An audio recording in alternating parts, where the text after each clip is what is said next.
Shalom and welcome to Ikvot HaMashiach, in the footsteps of the Messiah. And we're studying about the festival of Hanukkah, the festival of dedication that Yeshua attended in Yochanan, John chapter 10, verse 22, where it says that, and Yeshua walked in the temple in Solomon's porch, and it was Hanukkah, and it was winter. And so, because he went there, because he went to Hanukkah, I know in my heart that Hanukkah is something that was endorsed by God. It was something that I can look at, I can study, I can see, I can participate in, and I can find out what God intended for me to learn from this festival. What we've learned so far is that it teaches us about the end times, the times that are coming, in that Antiochus Epiphanes, the arch-villain of the festival of Hanukkah, the arch-villain of time before Yeshua came, about 165 years before his time, was a Greek ruler from the land of Syria, from Damascus, that had hated God, desecrated the temple, put up a statue within the temple that would be the abomination of desolations, a statue of the Greek god Zeus Kyrios, and put his own face on that statue.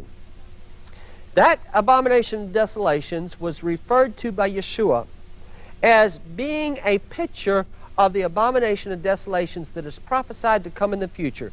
In Matthew chapter 24, verse 15, Yeshua is talking about the future. He says, when you see the abomination of desolations spoken of by Daniel the prophet standing in the holy place, then let whosoever seeth, let them flee to the mountains. And so it's future tense. It's pointing on to the future. We see in the book of Revelation chapter 13, we have a seven-headed beast rise up out of the sea, having 7 heads, 10 horns, and 10 crowns. And upon his heads the names of blasphemy. This is the false Messiah. He is an impersonator of the real Messiah. Last week's program we found out that he's coming from Europe, from Daniel chapter 9, verse 27, 26 and 27. The prince who is to come shall destroy the city. The people of the prince who is to come shall destroy the city and the sanctuary, and that in the last days he will make a treaty with the people of Israel for 7 years. And in the middle of the week he will make the abomination that maketh desolate. So we're going to, on this program and next week's program, be studying about the abomination of desolations and see if we can understand anything about it, find out more in detail what it is. We find in the latter portion of Revelation chapter 13 that we're going to see another beast. Verse 11, then I saw another beast coming up out of the earth, and he had 2 horns like a lamb, and he spoke like a dragon. Now the dragon, of course, is the serpent, Hasatan, the devil. But the lamb, it's pointing back towards the Messiah. He speaks like a lamb. It doesn't say he is of the lamb. He speaks like a lamb. He's a religious leader. And he exercises all the authority of the first beast in his presence. And he causes the earth and those who dwell in it to worship the first beast, whose deadly wound was healed. Now this is another clue to us that he is a religious leader. He performs great signs, that he even makes fire come down from heaven on the earth in the sight of men. Now this brings us right back to the prophet Elijah. You might remember that it was prophesied, if you'll hold your hand here and go to the book of Malachi, chapter 4, verse 5 and 6, it says, behold, I will send you Elijah the prophet before the coming of the great and dreadful day of the Lord. And he will turn the hearts of the fathers to the children, and the hearts of the children to their fathers, lest I come and strike the earth with a curse. In Malachi chapter 3, verse 1, behold, I send my messenger, and he will prepare the way before me. We find that that passage, according to Yeshua, was speaking of Yochanan HaMatbil, John the Baptist. In Matthew chapter 11,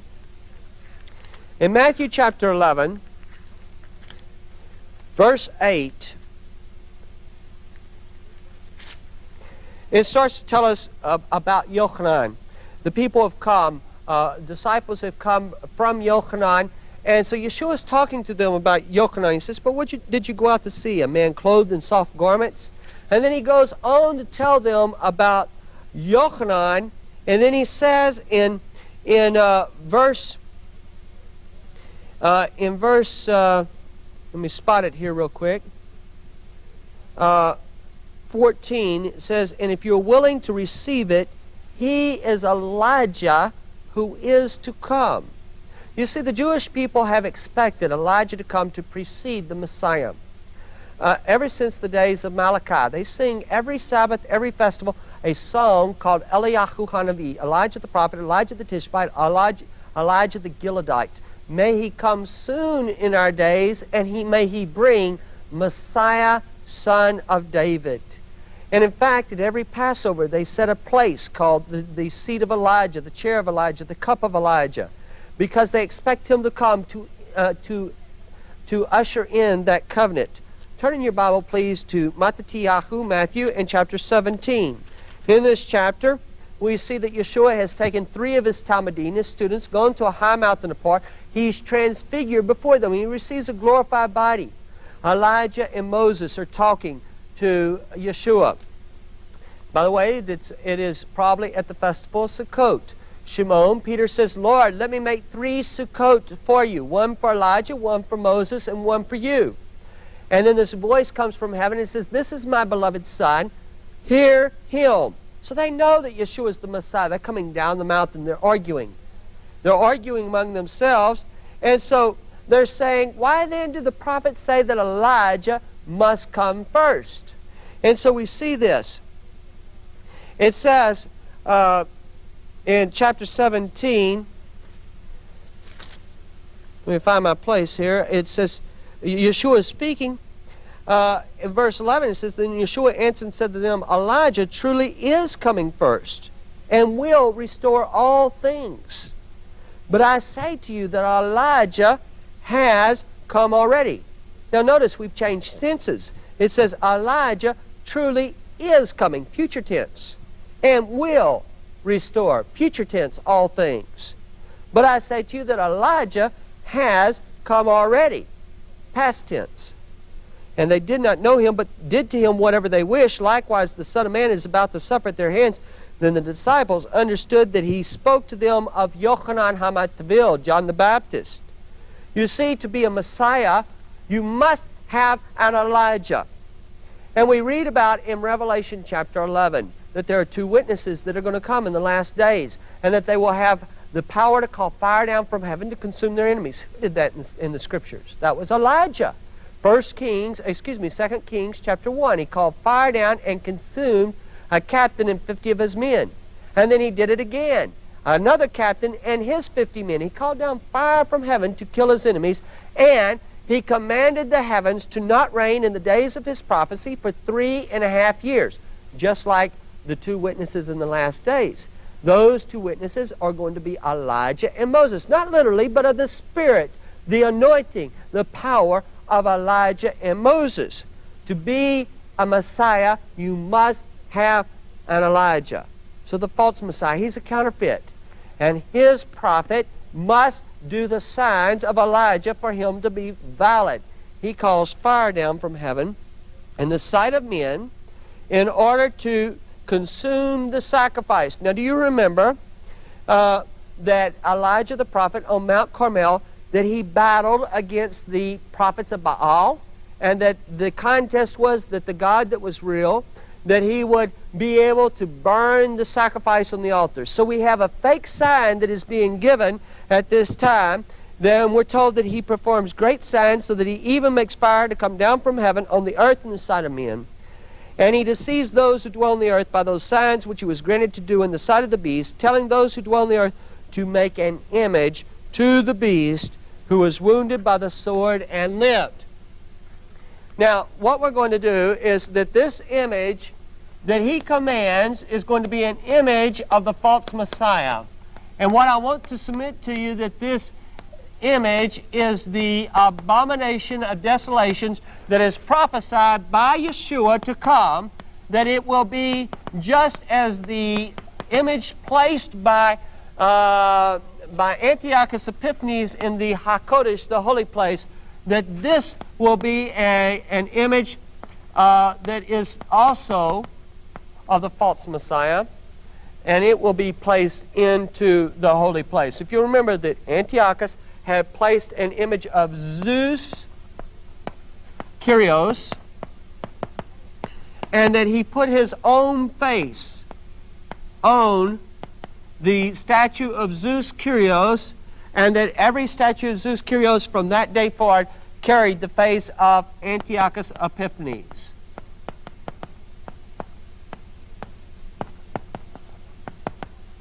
Now, I want to begin talking about the crucifixion of Yeshua and to study it in quite a bit of detail and to see what we can find out about it.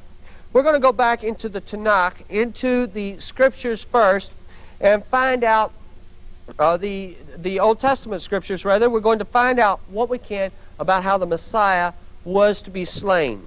In Psalm 22. In Psalm 22, we are told, this is called the Crucifixion Psalm, and we're going to start in verse 8, I believe, or verse 9, somewhere around there. We'll start in verse 12. Many bulls have surrounded me. Strong bulls of Bashan have encircled me. They gape at me with their mouths as a raging and a roaring lion. Now, where it says they gape at me with their mouths, it is a Hebrew word that means that they bit upon him as a lion ripping meat. Now, what I'd like you to see is that on the night that Yeshua is arrested, Hasatan, Satan, is coming against him, and it is a night of demonic hatred being poured out upon the Son of Man, upon the Son of God, upon Yeshua the Messiah. And so the people are biting upon him. They're ripping his flesh as he goes. Now, we are also told that I am poured out like water. All my bones are out of joint. My heart is like wax. It is melted within me. My strength is dried up like a potsherd. My tongue clings to my jaws. You have brought me to the dust of death. It says that every bone was out of joint. No bone was broken. But can you imagine the strength of the man to even be able to walk with bones out of joint? And then you're told that for dogs have surrounded me, the assembly of the wicked has enclosed me. They pierced my hands and my feet. I can count all my bones. They look up at me and stare. Do you know that the Romans whipped him 40 times? Now, when they whipped him 40 times, the Roman whip had 9 strands, so you had 9 times 40, or a total of 9 strands times 40, 460 times the lash went across his back. Now, each one of the lashes had sharp metal, bone, and glass, and the purpose was to rip away the flesh so that the organs would hang out of the body. And so we have a literal fulfillment of Psalm 22 where he says, I can count all my bones. They look up at me and stare. They divide my garments among them, and for my clothing they cast lots. Will you go to the book of Isaiah chapter 50? Now I'm going to just give you a few details of the crucifixion of Yeshua, and see that our impression from Hollywood is totally different from what actually happened. As I mentioned, that the wrath of the devil was being poured out upon him at this time. In chapter 50 of Isaiah, in verse 5, it says, the Lord God has opened my ear. It's speaking about Yeshua, and I was not rebellious, nor did I turn away. I gave my back to those who struck me. This is the Romans. And my cheeks to those who plucked out the beard. Now, Yeshua was an observant Jew. He had a beard that would have probably come down to here. In other words, from his birth, his beard was never cut. And that it grew and grew. He was a 33-year-old man. He had a healthy beard. And so it was a very huge beard. And we're going to see, those of you that are men, you know what it's like. Anybody knows. Take your hair, pull your hair, and you can get a lot of pain real fast. The Romans and the people crucifying Yeshua took his beard, and what it actually says in Hebrew is not that they plucked, it is rather they ripped the beard off his face. And so with that, we can begin to see in Isaiah chapter 52, where it talks about the Messiah, and we see in verse 13, behold, my servant shall deal prudently, he shall be exalted and extolled and be very high. Now that's speaking of Yeshua. And it says, just as many were astonished at you, so his visage was more than any man, and his form more than the sons of men. That's astounding. It says you could no longer recognize him as a man.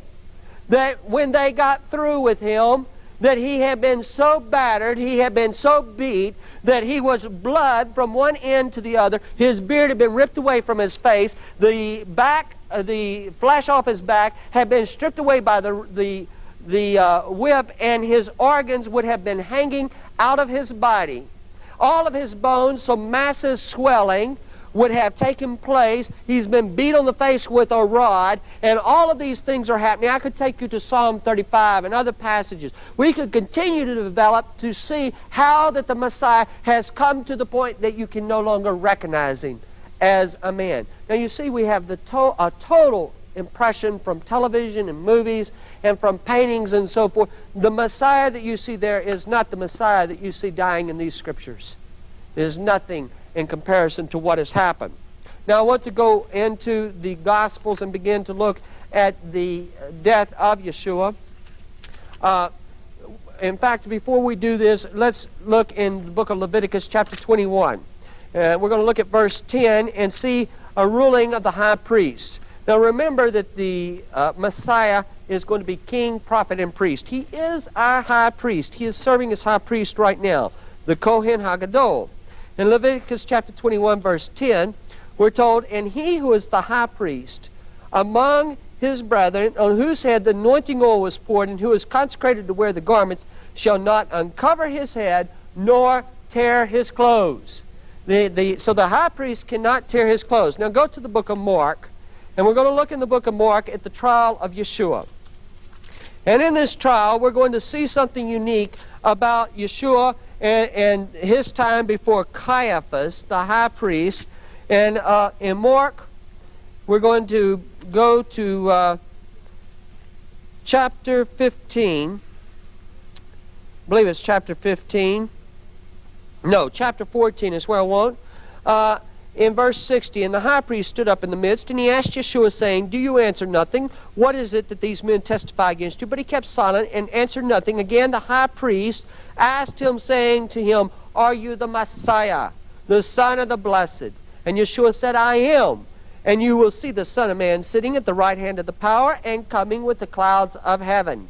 Now, the high priest Caiaphas is a Boethusian, a type of a Sadducee. He didn't even believe in the Messiah, period. Didn't believe there was ever going to be a Messiah. So when Yeshua says, I am the Messiah, it is a double slap to the man. It says, then the high priest tore his clothes. Wow, that's amazing.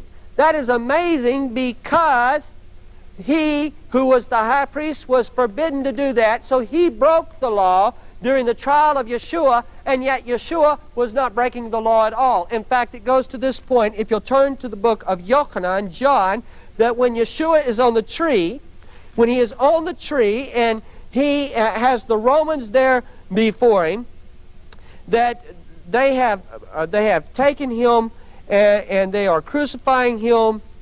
And let me find my passage, John in chapter 19, I believe, where it was,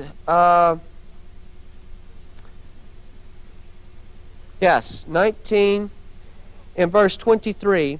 Then the soldiers, when they had crucified Yeshua, took his garments and made 4 parts, to each soldier a part, and also the tunic. Now the tunic was without seam, woven from the top in one piece. They said, therefore, among themselves, let us not tear it, but cast lots for it, whose it shall be, that the scripture might be fulfilled. They divided my garments among them, and for my clothing they cast lots. Now that's unique, because you see, the Romans were not allowed by God to tear the garment. Because why? Because Yeshua is the high priest. And it was prophesied that the high priest could never, ever tear his garments. But can you see, here is Yeshua. He's hanging on the tree. He's dripping blood from everywhere. And there are the Romans down there. Can you see him saying to the Romans, please, please, whatever you do, don't tear my garments, because I can't break the scriptures. If he had done that, you know that the Romans would have taken them and torn them into little tiny pieces, because the Romans were famous for tormenting their prisoners. They played a game called Scorpions, where they would sting the prisoners every way that they could. They would torture them. They would beat them. But it is very important that you realize God would not allow the scriptures to ever be broken concerning the Messiah. He could not do anything that would depart from the scriptures and that would go towards paganism. Now we're going to go to chapter 11 of Yochanan, and we're going to see something about the burial customs of the Jewish people. In this chapter we have Eliezer, Lazarus has died. And so Yeshua has come 6 days, by the way, from the time that he has first heard that Lazarus had gotten sick, a picture of the 6,000 years, and then now he's going to resurrect him on the 6th day, just like you and I, at the end of 6,000 years, that we will be resurrected, that there will be a resurrection, and those that have believed in the Lord and gone on to be with him, they will be resurrected. Now, in this, we're going to see, as he calls Lazarus to come out of the grave, what we're going to see is in verse 43, now when he had said these things, he cried with a loud voice, Lazarus, come forth. And he who had died came out bound hand and foot with grave clothes, and his face was wrapped with a cloth. And Yeshua said to them, loose him and let him go. Now, if you'll notice that Lazarus, nobody went in to get Lazarus, but rather Lazarus was able to walk out all by himself. Now, if Lazarus had been wrapped in a single garment, he could not have walked out by himself. What we would have done at best is have hopped out. But what you have implied here is that he walked out. He looked more or less like a mummy coming out. He is wrapped in linen strips that are going to go around his body. Each leg will be wrapped separately, and so he is able to walk out of the tomb by himself. Now we're going to go to chapter 19 and begin the study about the burial of Yeshua. And I want to encourage you to tune in next week and see our conclusion of this, because I'm only able to present about half of the information this week. It's going to take a couple weeks, maybe 3 weeks, in order to do all this. But this is a tremendously important message. Now, here in chapter 19, we're going to have the burial of Yeshua. In verse 38, it tells us, after this, Yosef of Arimathea, being a disciple or a student, a Talmud of Yeshua, but secretly for fear of the Jews, asked Pilate that he might take away the body of Yeshua. And Pilate gave him permission, so he came and took the body of Yeshua, and Nicodemus, who at first came to Yeshua by night, also came, bringing a mixture of myrrh and aloes. Let's write that on the board. Myrrh and aloes. Myrrh is going to be a scented gum. Let's see how to spell myrrh. Myrrh and aloes. A scented gum. And then the aloe is going to be something that most of you are familiar with, like aloe vera. It's a sap. And they're going to take 100 pounds of this. And what we're told, then they took the body of Yeshua, bound it in strips of linen with the spices, as the custom of the Jews is to bury. Now, just as we mentioned about Eliezer, Lazarus, they would take linen strips, probably about 3 inches across, and it would be wrapped around the legs, wrapped around the hands, wrapped around the entire body. And they would put the spices, the aloe and the myrrh with it. Now, what you would do, they would dip this aloe and dip the spice or the linen strip down into the myrrh and the aloes, and then take it out. Now, in the place where he was crucified, there was a garden. In the garden, a new tomb in which no one had yet been laid. So there they laid Yeshua because of the Jews' preparation day, for the tomb was nearby. Now, in chapter 20, we have 3 days later, it says, the first of the week, Miriam Magdalene, came to the tomb early while it was still dark, and saw that the stone had been taken away from the tomb. Now, why was the stone taken away? Was it to let Yeshua out? No, it was to let the people in. Yeshua could pass right through the rock. He didn't need the stone rolled away, but if it was not rolled away, no one could see that the tomb was empty. And so she comes, and it says, verse 2, then she ran and came to Shimon and to the other Talmud disciple, that's going to be Yochanan, John, whom Yeshua loved, and said to them, they have taken away the Lord out of the tomb, and we do not know where they have laid him. Now let me tell you what she's saying. They snatched his body. They stole his body. She doesn't say he rose from the dead. She says they took his body. We don't know where he's gone. And so Shimon therefore went out, and the other Talmud, and were going to the tomb. So they both ran together, and the other Talmud outran Shimon and came to the tomb first. So we have this foot race. They're going as fast as they can, trying to get there because they feel that his body has been snatched. That's the report they've had. And he, stooping down and looking in, saw the linen cloth lying, yet he did not go in. Now notice, we're going to have the linen cloth, and it says that it is lying. And we have the linen cloth is going to be lying. Let me find my place again. Yet he did not go in. Then Shimon came, following him, went into the tomb, and he saw the linen cloth. Notice that now we've had the linen cloth lying mentioned in 2 verses in a row. There's an emphasis being placed here twice. And we're going to see it again another time. They're making an issue of the linen cloth. We have something important that's being told. Yet he did not go. Shimon following went into the tomb, and he saw the linen cloth lying, and the handkerchief that had been around his head, not lying with the linen cloth, but folded in a place by itself. Oh, we have a handkerchief that is folded, was across the face, and it is on the other side of the room. Now, what's going to happen, he goes in not lying with the linen cloths. Linen cloths are mentioned now 3 times in a row, and there is a major emphasis being put on it. Let me tell you something.